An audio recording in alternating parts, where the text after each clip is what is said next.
Planet Zoo has been rated E10 Plus by the MSRB for crude humor, mild blood, and mild violence. It has been approved for all persons ages 10 and over. This video is brought to you in part by The Night Sheriff by Phil Foglio. Bartholomew Zenon's Zenon Land is protected by the Night Sheriff. Day and night, he's burdened by a witch's curse to be aware of all that live and play within the massive fantasy theme park.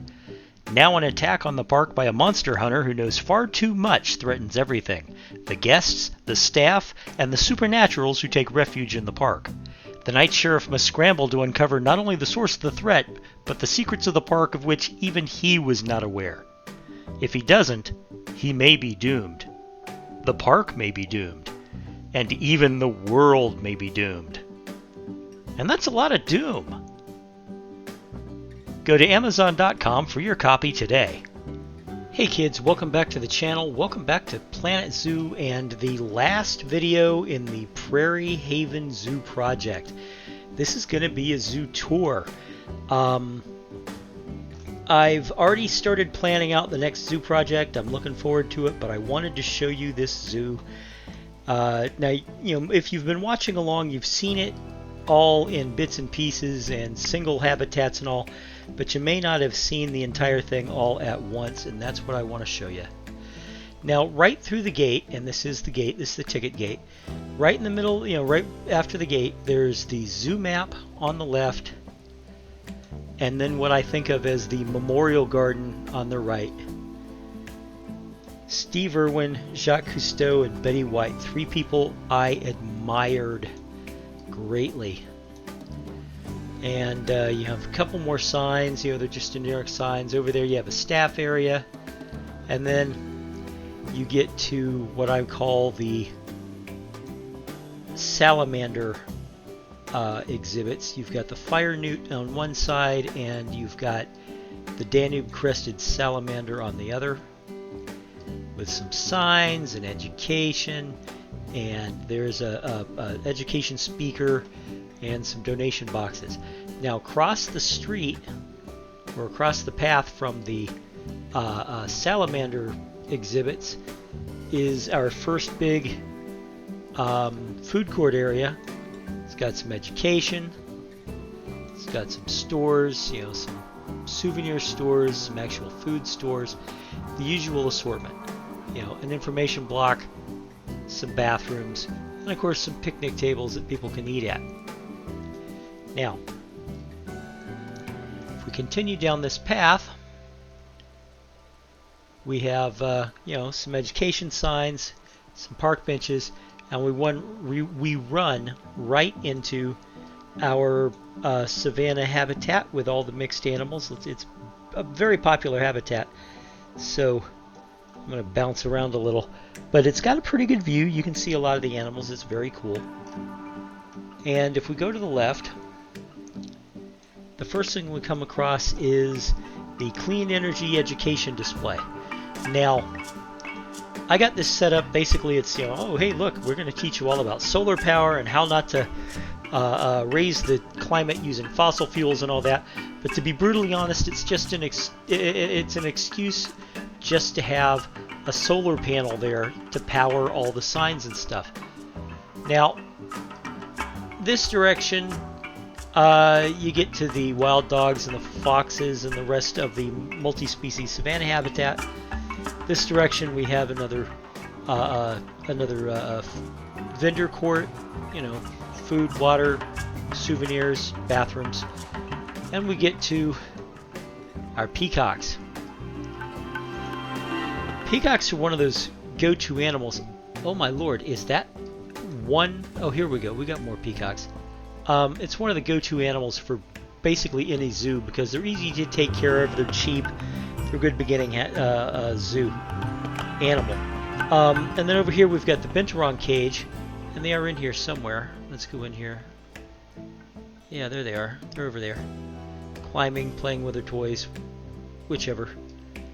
I liked how this particular cage came out. It was, a good design. It looks good. It's got all the climbing things. I thought about making it only one octagon wide, but making it like 5 tall. But then I realized, nah, most people couldn't see it. So the binturongs, over here is the peacocks, the peafowl, the Indian peafowl. And of course you have a vending machine in a vending machine cover. Here are a couple of bathrooms that I never did decorate. Sorry about that. I tried to decorate everything, but I missed some. Here's our dhole habitat. Sunken. I never did put any wall or rock against this front cliff, which is kind of weird. But otherwise, it's a good habitat. It gives them climbing opportunities. They have multiple shelters, places to hide. In a tunnel, and they're sleeping in the tunnel. You see, it's very cool. Now, across the street from the dholes, you have the Komodo dragon in a temple. That temple looks damn fine, if you ask me. And across the street from the dragons, you have the cranes, one of the newest animals in the game. So from the cranes, excuse me. From the cranes, you come over here, and you have the Siberian Tigers. Now, I think this came out okay, but I am a little dissatisfied with this area. Because I could have done more with it. And the outside is just fine. This is just great. We have an entire family of albino tigers. And let's see. We have some more food places there, and then we get to the Japanese macaques. The macaques are really great. That path over there takes you back to the cranes and to the Komodo dragons. You come around this way, past the Japanese macaques, and I really do like the look of that habitat. It's just a great habitat. But over this way you have your Himalayan brown bears. And yeah, there they are, over there. This is a good habitat too, I think. I especially like the moat. Moat looks really nice. And over here we have our red kangaroos. One of the most unpicky animals in the game. They don't really mind whatever. Okay, and then you have yet another food court, and I only half decorated it. Some more education signs. Another undecorated bathroom, and over here you have the Chinese pangolin indoor habitat. It's in the building, and the building itself has, education panels and viewing windows. It's all very cool,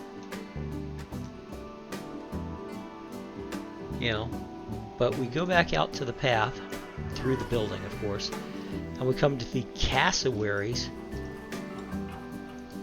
This, I have to admit, is one of the habitats I am the most proud of, because it's not what you usually see, but it's still very effective. That is an intimidating bird. So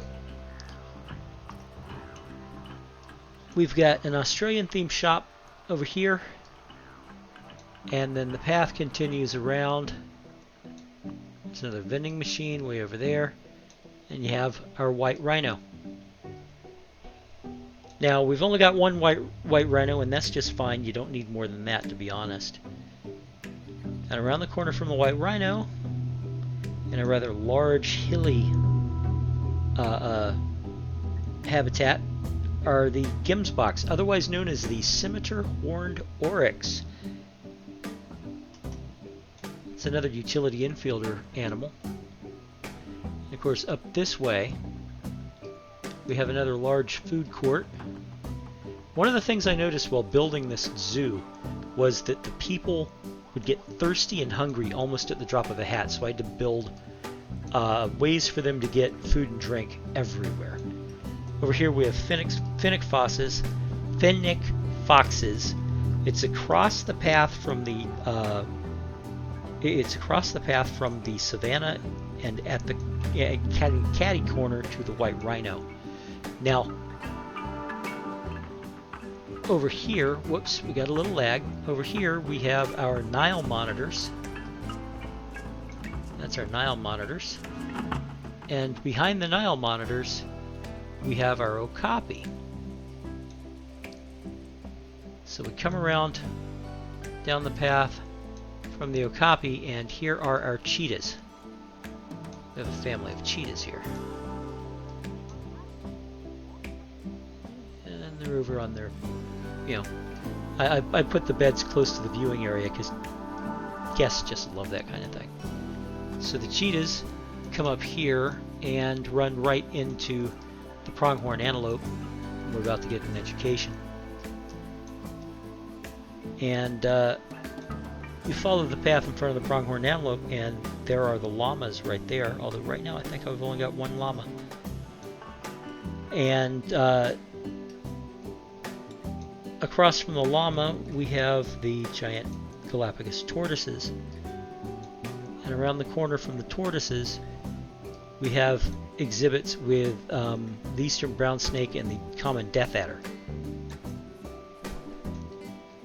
Let's back off a little so I can tell where we are. We've got, okay, there's the savannah, there's another food court of such, education, and over here we have Baird's tapirs.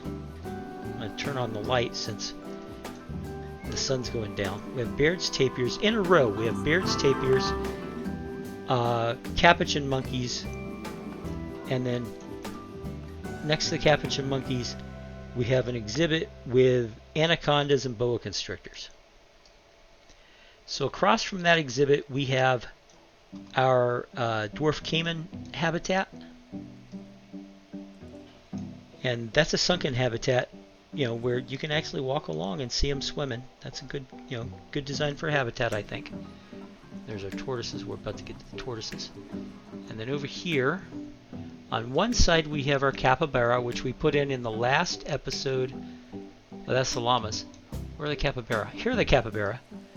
You know, we put those in the last episode. They've already started having lots of little capybara babies. And across from the capybara are the giant otters. And those are always fun. So around the corner from the giant otters, and you eventually make it all the way back to the dwarf cayman and the anacondas. Now,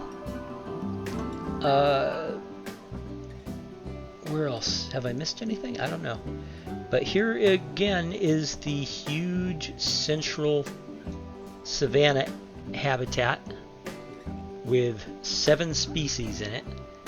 And I think that's it. I think we've actually managed to hit every single habitat, every single animal. Let's pull back and get an overall view of the zoo at night. It's pretty freaking neat, isn't it? It really is. This was a fun zoo to work on. I always liked doing franchise zoos, and I'm surprised that I made so much money and was so successful with it. Because, you know, you never know. Even if you've practiced making franchise zoos forever, you know, because this has to be my 30th, my 40th, I think, maybe, franchise zoo. But you never know. You can mess it up and just blow everything, and it doesn't work and it falls apart. But this was very, you know, it was fun and it worked, and I managed to keep it afloat. Anyway, guys, I want to thank you. Thank you for your time and your attention.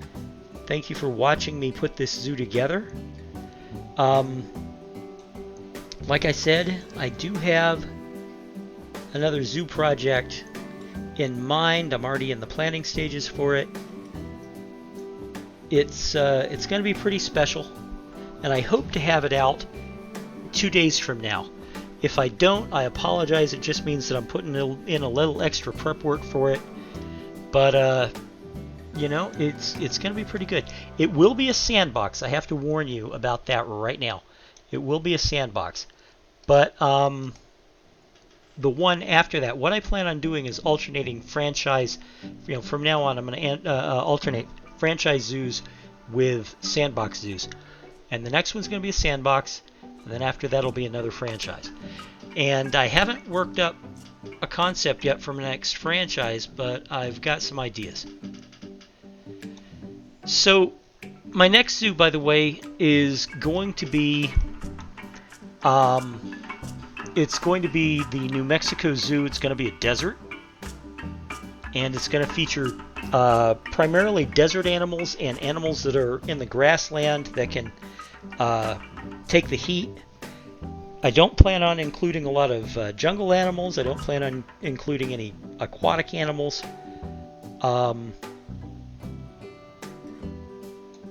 You know, we shall see. Desert zoos are all kinds of challenging, even when you're doing sandbox.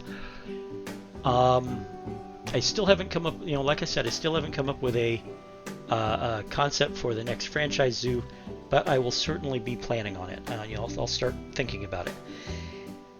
So anyway, guys, if you liked what you saw here, please hit that like button, subscribe if you haven't already, and let me know what you think in the comments below.